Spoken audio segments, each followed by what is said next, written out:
This is a model of the HH52. That's the carbon version. And the solar panels, there's going to be over 5,000 watts of solar. Sleek profile, and that's how the cockpit, it'll have the flip-flop helms and a seat that folds down at the back, and then that's the cockpit layout.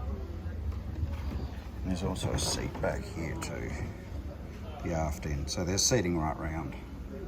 But you don't get the massive opening doors, and you get a section of open, and then those, with my finger, those bits will flip up. It looks really neat. See if I can get the side profile as well. I think that looks awesome.